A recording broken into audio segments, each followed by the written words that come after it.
fidèles amis, je sais que vous m'écoutez. Je suis depuis trop longtemps dans ma prison souterraine sur la planète Blue. Je voudrais vous confier une mission pour me délivrer, afin que je reprenne ma place de maître absolu de l'univers. Je voudrais, mon bon Santos, que tu réalises un plan que je vais t'expliquer. Je voudrais détruire la Terre et Deep Blue par l'intérieur, en provoquant un gigantesque tremblement qui va ébranler les deux planètes. Cette catastrophe va anéantir à jamais les populations de la Terre et de Deep Blue. Puis-je compter sur ton dévouement, mon bon Santos, le tien et celui de tes fidèles Oradians? Tous les moyens d'action te sont permis pour arriver à tes fins. À très bientôt, je l'espère, mes chers amis.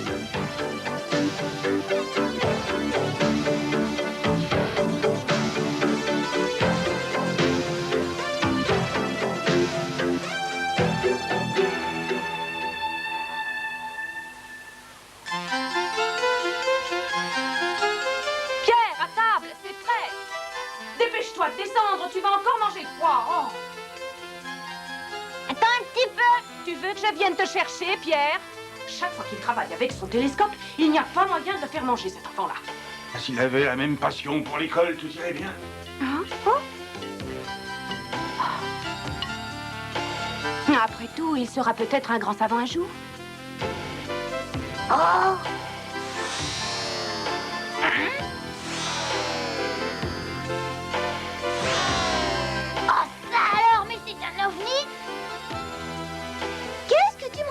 Tu t'es trop fatiguée à l'école, oh, ça laisse des traces.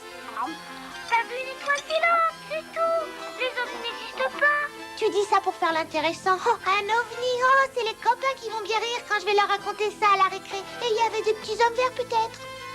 Allez, va manger un petit peu, ça ira mieux après. Bonne nuit, Pierre, dors bien. Bonne nuit, jeune homme. Des petits hommes verts, elle ne croit jamais.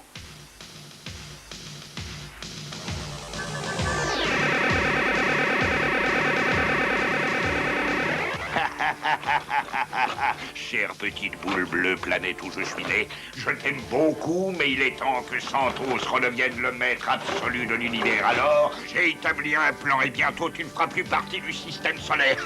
Gloire à vous, maître! Avec mon caractère, j'ai du mal à accepter que quelque chose me résiste, alors j'irai jusqu'au bout, je vaincrai la Terre.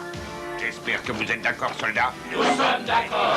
Alors, mes chers collaborateurs, est-ce que tout est en place pour notre mission? Non, maître, oui, maître. J'entends, il y a de la mutinerie dans l'air. Oui, non. Sortez, bande d'imbéciles. Bien reçu à vos ordres, maître. Oui, à vos ordres, maître.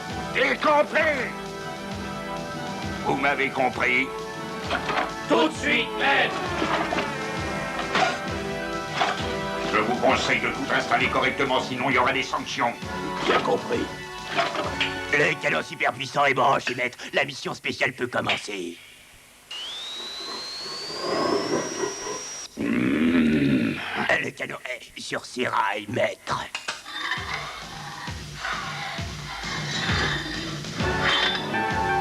Et canon chargé, prêt à fonctionner. Je vais enfin pouvoir savourer ma victoire. Oui, gloire à moi!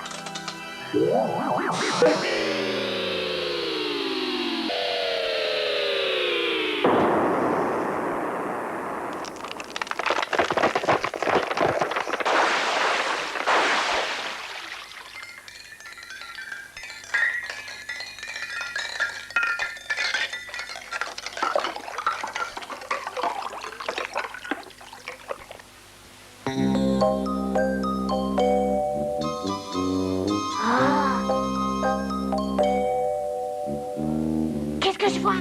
Oh! Oh! J'en crois pas mes yeux, la lune est plus grosse que d'habitude! Oh! Oh, mais Jeanne va encore dire que je fais l'intéressant. Alors? Va manger un peu, Pierre, la faim te donne des visions, mon pauvre ami. J'ai pas faim d'abord, et non, non et non! Pierre, il y a du nouveau, tu as remarqué? Oui, oui, moi aussi. Je me suis aperçue que la lune avait grossi. J'ai rien dit parce que tu te serais moqué de moi. Alors, qu'est-ce que tu as vu au télescope? Oh là là, si tu savais, il faut aller voir le professeur Langlois. Bonne idée, Pierre. En tout cas, ce sera un bon moyen pour vérifier tes observations. Dis donc, tu n'es pas fâché pour hier? Oh, bien sûr que non. Mais je voudrais que tu viennes avec moi à l'observatoire pour voir le professeur. Il nous dira si nos informations sont vraies ou fausses. Je voudrais bien en avoir le cœur net, moi. Moi aussi.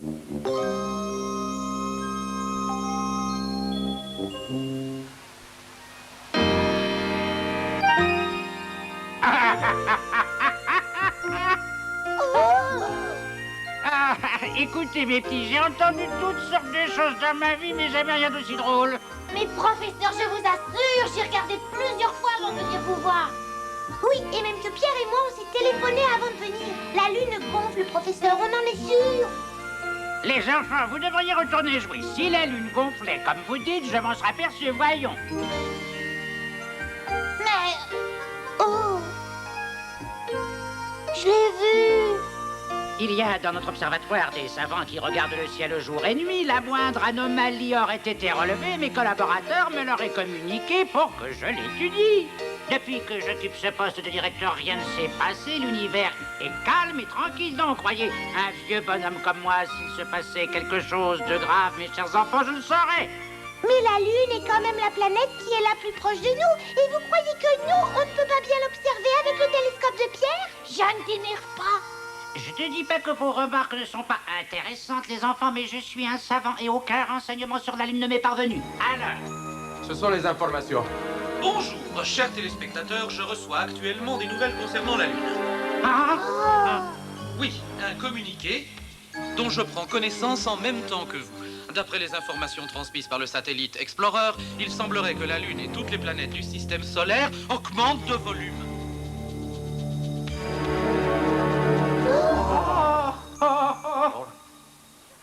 Ce que vous disiez serait donc juste. Vous pouvez nous expliquer, professeur? Ce qui se passe est grave.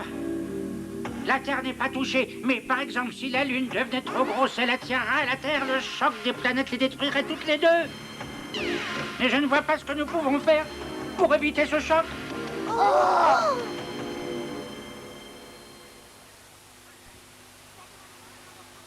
Si seulement les diplodos pouvaient venir. Ils doivent savoir ce qui se passe ici, car Diplo et la Terre sont jumelles, alors. Si tu veux mon avis, nous n'allons pas tarder à les voir arriver pour une enquête. J'espère bien. Les enfants, nous avons vu des monstres. Ils sont perchés sur les toits des maisons. Comment des monstres? Quoi? Voici un flash d'information. Des monstres se seraient perchés sur les toits. Le gouvernement demande aux populations de rester très calmes. Il semblerait que ces monstres aient l'allure des sauriens préhistoriques. Une caméra est en permanence branchée sur eux. Mais on dirait... Ce sont les diplodos, ils sont arrivés. J'ai honte que je n'ai même pas pu prévoir ce qui arrivait. En tout, je voulais pas vous croire. C'est pas le moment de pleurer, professeur. Nos amis, les diplodos, sont arrivés. Avec eux, nous arrivons à trouver pourquoi les planètes grossissent. Il ne faut pas perdre courage. Oui, mais petit, vous avez raison. Excusez-moi, je ne devrais pas être aussi désespéré. Je vais essayer de réunir des informations pour travailler et trouver le moyen d'enrayer cette catastrophe. Oui, mes enfants, il faut résoudre cette énigme. Nous devons, nous les scientifiques, faire face à cette situation difficile et comprendre pour agir. Bravo, vive le professeur Langlois.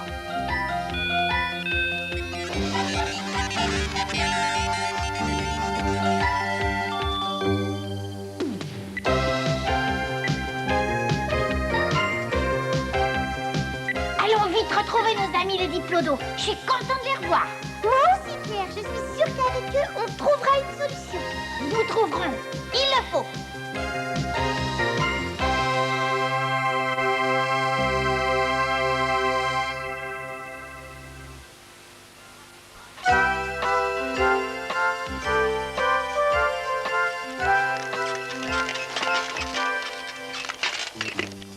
Ça me fait peur. Il n'y a personne dans les rues et les gens se cachent. Je me demande pourquoi le présentateur a dit que les monstres étaient aussi grands que les maisons. Mais pourquoi tu dis les monstres? Ce sont les diplodos, tu m'énerves à la fin. Oui, tu as raison, désolée. Mais pourquoi elles ne se montrent pas, ces grosses bêtes?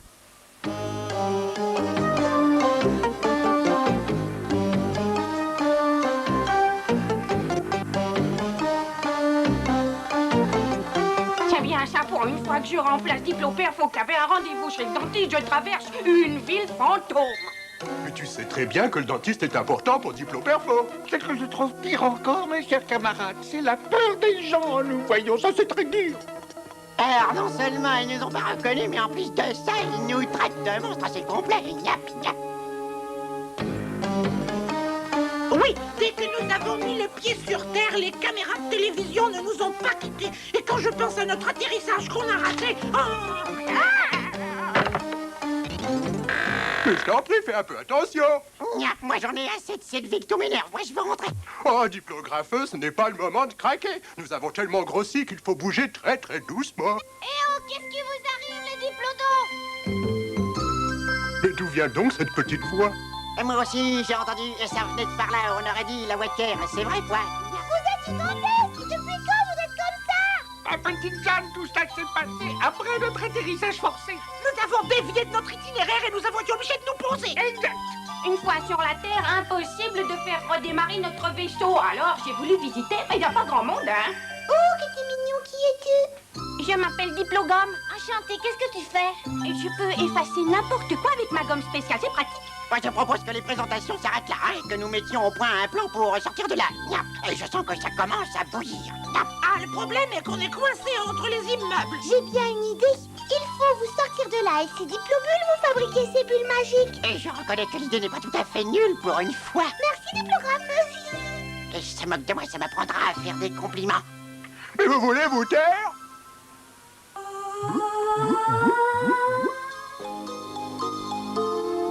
Jeanne, c'est la Terre qui est en train de rétrécir. Oui, Pierre, tu as raison. Oh, si la Terre continue de rétrécir et que les autres planètes grossissent, l'univers sera un immense billard, vous comprenez? Les planètes vont s'attirer l'une l'autre et se cogner comme les boules sur un billard. Ce sera la fin du monde, c'est terrible. Première chose à faire, découvrir la cause de tout ce désordre. Et peut-être trouver depuis quand la Terre a commencé à rétrécir. Qu'est-ce que tu en dis, Diplobule? Excellente idée, Jeanne. Allons, bon, il va y avoir une collaboration entre Jeanne et Diplobule. On aura tout vu, enfin. Soyons gracieux. Au travail. Au travail. Il faut trouver un endroit pour les cacher. Là-bas. Dans le parc d'attractions, bien sûr. Tout cela ne veut plus rien du tout, non, vraiment. Moi non plus.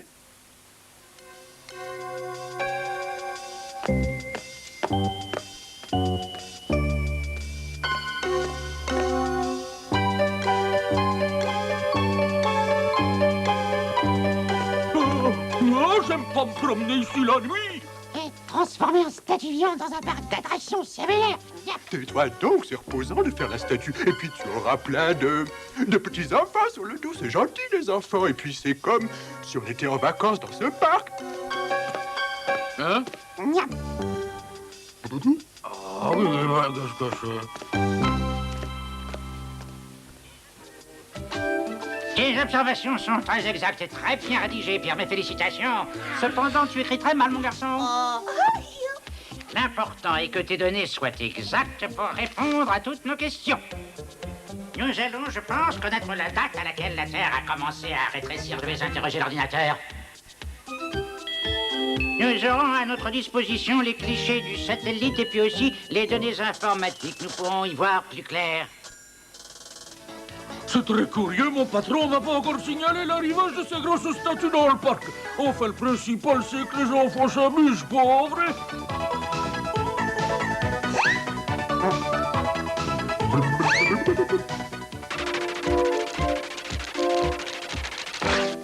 Alors, professeur, expliquez-nous. Alors, est-ce que l'enquête avance? Oui, mes enfants, d'après les renseignements que j'ai obtenus, il y a 6 semaines que la Terre rétrécit.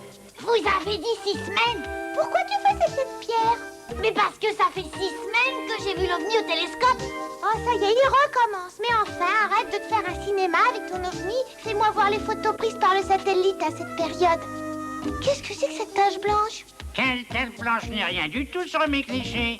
Mais qu'est-ce que c'est que ça? Voyons. Mais c'est un corps céleste. Un corps céleste? Le corps céleste se déplace très vite et... Tiens.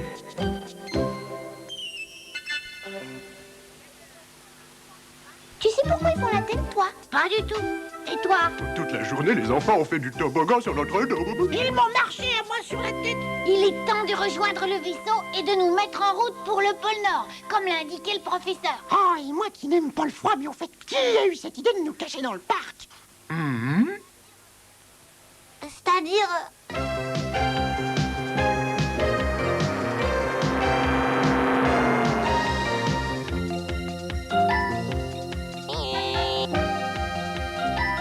Oh, quel froid! Attendez, je vais vous protéger. Qu'il est gentil, on n'a plus froid, merci Diplodule. Bon, allez, dépêchons-nous maintenant. Tout c'est bien.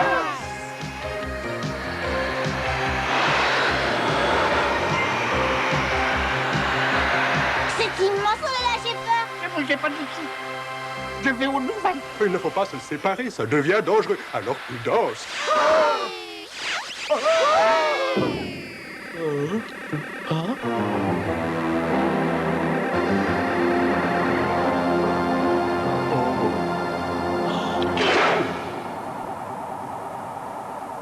Alors, après le parc d'attractions, on va nous transformer en animal de cirque.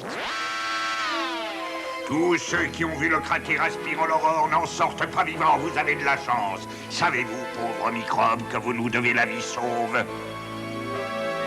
Le cratère qui aspire l'aurore, c'est toi, Santos, qui l'as inventé. Tu es un monstre. Bien, voilà un esprit comme je les aime. Eh bien, apprenez que ce trou est la porte des ténèbres inventé par moi, le canon magique. Et là, c'est lui qui rétrécit tout. C'est encore un de tes complots diaboliques, Santos. Que veux-tu faire de nous maintenant que nous sommes tes prisonniers? Allez, dis-le-moi. Et si nous sommes en vie, c'est que nous avons échappé à la zone d'attraction. Mais pas grâce à toi, hein? Mais voilà un raisonnement formidable. Vous aviez tout deviné, ma prodigieuse invention peut ébranler le cœur des planètes et absorber aussi bien les êtres vivants que les aurores boréales. Je suis vraiment le plus fort. Réfléchissez bien. Je vous propose une alliance. En nous unissant, nous deviendrons les maîtres. Nous rendrons les terriens esclaves. Ben voyons, il nous voit déjà à son service. Tais-toi donc, triple idiot. Non, je peux plus supporter ce gaillard-là. Il n'empêche que tu es en cage. Et avec nous par-dessus le marché. Je vois que ma proposition de collaboration ne vous intéresse pas. Eh bien, je vous jetterai dans le trou noir. Alors nous allons nous perdre dans l'univers. Il faut à tout prix trouver le canon et le détruire. Ça va, Jeanne, tu tiens le coup? Oui, mais si on détruit le canon maintenant, la Terre va rester vide. Oh, oui, bien sûr. Oh, zut, j'avais pas pensé à ça. Bon, réfléchissons. Et si on creusait des trous blancs? Tu sais, je viens de finir un livre qui parle de ça. Voilà la solution. Des trous blancs? Qu'est-ce que c'est encore que cette histoire? Écoute, le trou noir de Santos absorbe. Le trou blanc rejetterait tout. Résultat, les deux s'opposeraient. C'est pas mal, hein? Regarde ce dessin. Tu vois le trou blanc et le trou noir se repoussent? Je voudrais bien arriver à faire annuler le complot monstrueux de Santos. Tu vois ce que je veux dire? Mais oui, je comprends. Je suis pas si bête que ça. Je trouve que ton idée est extraordinaire. On essaie? Le voilà!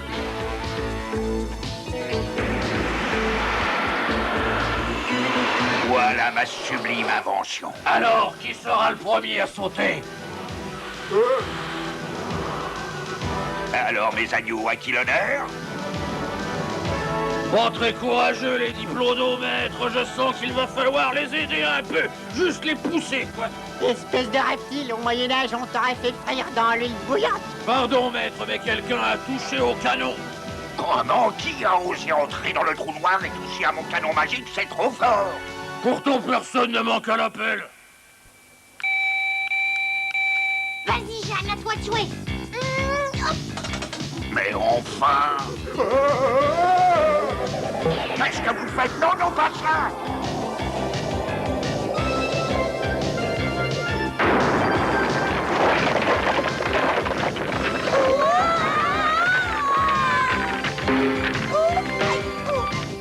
Pierre, tu as repris ta taille. Toi aussi, Jeanne, c'est formidable, on a réussi. Je ne m'attendais pas à les voir, ces deux-là. Santos, on est perdu. Je vais vous détruire, espèce de vermine. Mais que se passe-t-il? Je ne veux pas qu'on touche à mes inventions, c'est clair? Oh, mais on n'a touché à rien.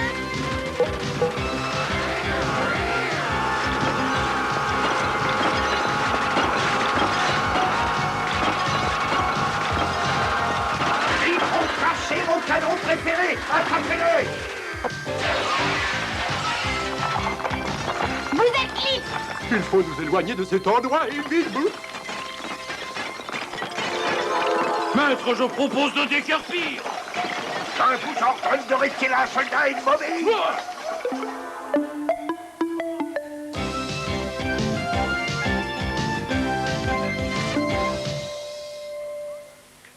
Diplogum, c'est bientôt l'heure de partir, dépêche-toi. À vos ordres, commandant. Et voilà, mission remplie, commandant. Ça a été très dur. Je crois que je vais avoir du mal à m'asseoir. Je me demande où se trouve Santos en ce moment. Il est sûrement au pôle Nord.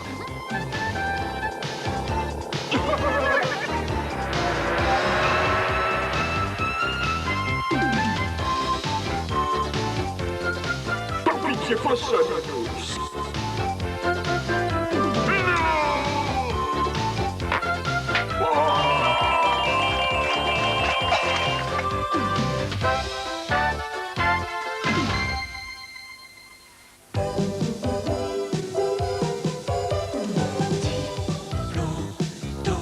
C'est très rigolo.